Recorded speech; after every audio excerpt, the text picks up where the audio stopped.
राधे राधे प्रियजनों। तो आज का होमवर्क ये है कि पिछले श्लोक 14 में भगवान कृष्ण और अर्जुन को कुछ नाम से संबोधित किया गया था। तो वह नाम क्या थे? आप मुझे अपने उत्तर कमेंट बॉक्स में लिख के भेजिएगा और जिसका कमेंट सही होगा मैं उनके कमेंट्स को पिन करूंगी। तो चलिए आगे बढ़ते हैं। गीता के पहले अध्याय के श्लोक 15 के हिसाब से भगवान कृष्ण ने अपना पांचजन्य शंख बजाया। अर्जुन ने देवदत्त शंख तथा अतिभोजी एवं अति मानवीय कार्य करने वाले भीम ने पौंड्रम नामक शंख बजाया। इस श्लोक में भगवान कृष्ण को ऋषिकेश कहा गया है क्योंकि वे ही समस्त इंद्रियों के स्वामी हैं। यह शब्द ऋषिकेश 2 भागों में बटा हुआ है, ऋषिक और ईशा। ऋषिक का मतलब होता है सेंसेस यानी कि इंद्रियां, और ईशा का मतलब होता है कंट्रोलर ऑफ सेंसेस, इंद्रियों को वश में करने वाला। तो ऋषिकेश का मतलब होता है कंट्रोलर ऑफ सेंसेस, इंद्रियों को वश में करने वाला। सारे जीव उनके भिन्न अंश हैं, अतः जीवों की इंद्रियां भी उनकी इंद्रियों के अंश हैं।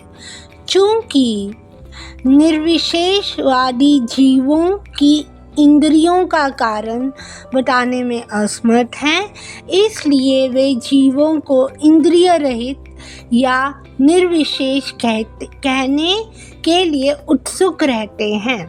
भगवान समस्त जीवों के हृदय में स्थित होकर उनकी इंद्रियों का निर्देशन यानी संचालन करते हैं, किंतु वे इस तरह निर्देशन करते हैं कि जीव उनकी शरण ग्रहण कर ले, और विशुद्ध भक्त की इंद्रियों का तो वे प्रत्यक्ष संचालन करते हैं।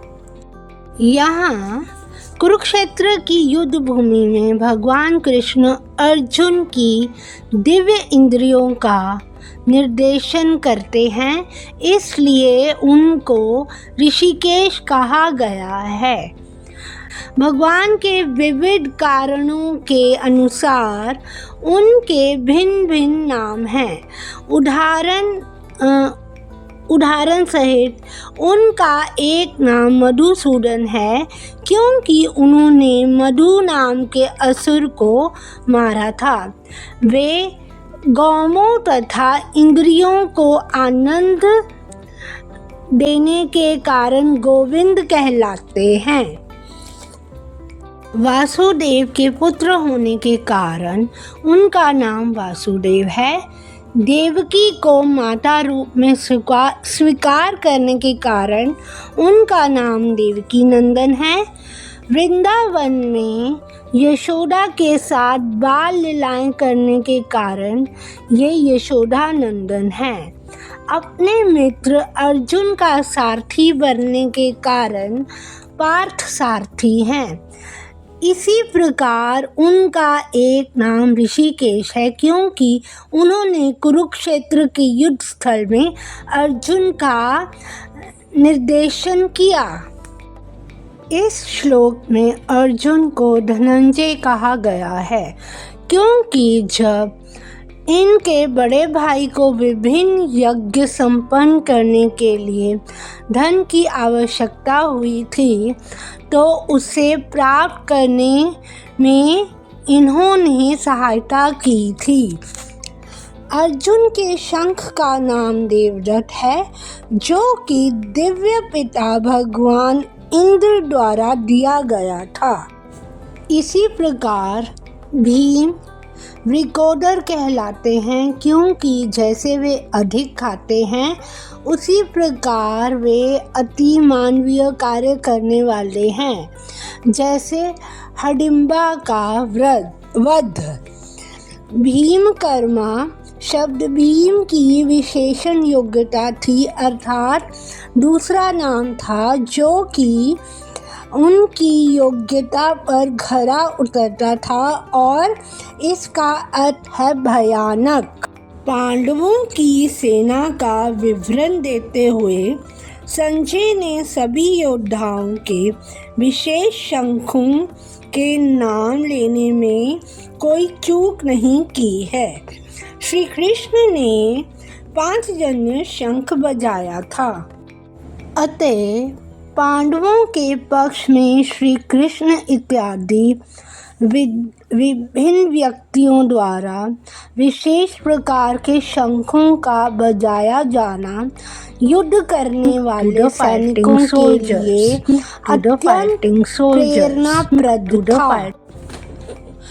विपक्ष में ऐसा कुछ ना था। विपक्ष मतलब कौरवों की तरफ ऐसा कुछ ना था।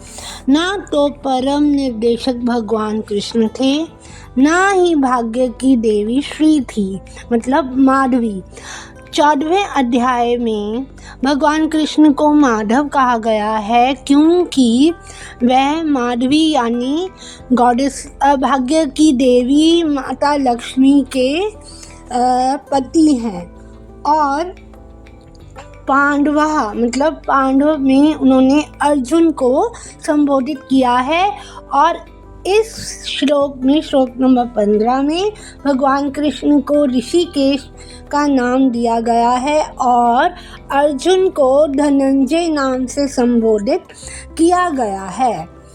अतः युद्ध में उनकी पराजय पूर्व निश्चित थी। शंख की ध्वनि मानो यही निर्देश दे रही थी।